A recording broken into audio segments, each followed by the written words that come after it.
दर्शकों, आगामी महापालिका यानी बीएमसी चुनाव से पहले महाराष्ट्र की राजनीति में बड़ा बदलाव देखने को मिल रहा है। महाराष्ट्र नवनिर्माण सेना यानी मनसे प्रमुख राज ठाकरे और शिवसेना यूबीटी गुट के प्रमुख उद्धव ठाकरे की नजदीकियां लगातार बढ़ रही है। राजनीतिक हलकों में यह चर्चा तेज है कि दोनों गुटों की युति लगभग तय है, लेकिन सवाल ये है कि इस गठबंधन में किसका पलड़ा भारी रहेगा। राजनीतिक विश्लेषकों का मानना है कि मौजूदा हालात में उद्धव ठाकरे कमजोर स्थिति में है और राज ठाकरे की भूमिका ज़्यादा अहम दिखाई दे रही है।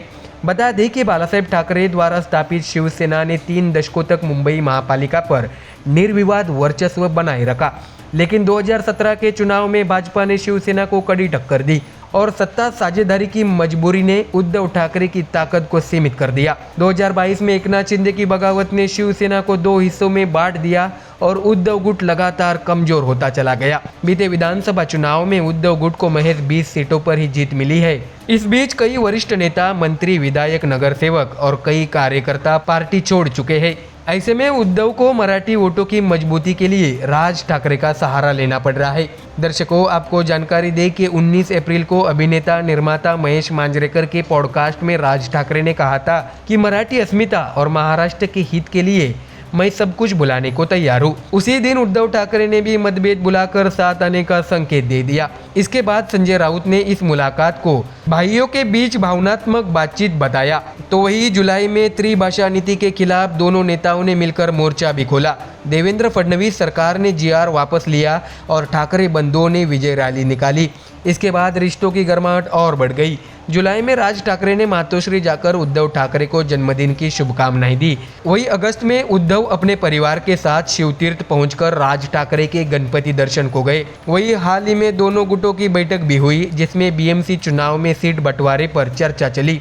सूत्रों के मुताबिक उद्धव ठाकरे, संजय राउत और अनिल परब करीब 2.5 घंटे राज ठाकरे के निवास शिवतीर्थ पर रहे और बीएमसी चुनाव की रणनीति पर चर्चा की। हालांकि संजय राउत ने इसे कौटुंबिक मुलाकात बताया, लेकिन विश्लेषकों का मानना है कि राज ठाकरे ने इस बैठक में मजबूत रुख अपनाया और उद्धव गुट बैकफुट पर चला गया। दर्शकों, बता दें कि महाराष्ट्र की राजनीति को करीब से देखने वाले वरिष्ठ पत्रकार संदीप आचार्य कहते हैं, दोनों नेताओं के समर्थक एक जैसे हैं। उद्धव ने मदद के लिए राज की तरफ हाथ बढ़ाया है, लेकिन सीट बंटवारा ही असली पेच है और राज ठाकरे अपने लिए बेहतर सौदा जरूर चाहेंगे। दर्शकों, जानकारी दें कि राज ठाकरे के साथ आने से उद्धव ठाकरे को शहरी मराठी मतों में फायदा मिल सकता है, लेकिन राजनीतिक नुकसान भी संभव है। विश्लेषकों का कहना है कि उद्धव को गैर मराठी और मुस्लिम मतदाताओं का बड़ा समर्थन मिला था, जिसने उन्हें पिछली लोकसभा और विधानसभा में मजबूती दी। ऐसे में राज ठाकरे के साथ हाथ मिलाने से यह समर्थन कमजोर हो सकता है। तो वही भाजपा नेताओं ने इस संभावित गठबंधन को हल्के में ले लिया है।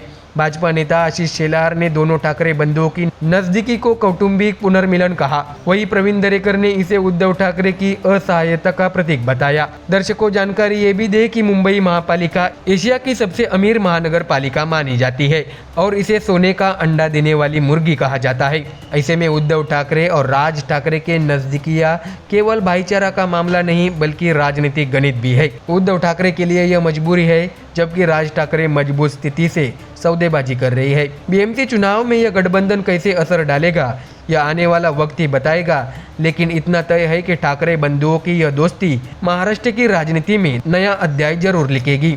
तो दर्शकों, फिलहाल इस खबर में इतना ही। देश और दुनिया की बाकी और खबरें जानने के लिए जुड़े रहिए हमारे चैनल MDR न्यूज़ के साथ। धन्यवाद।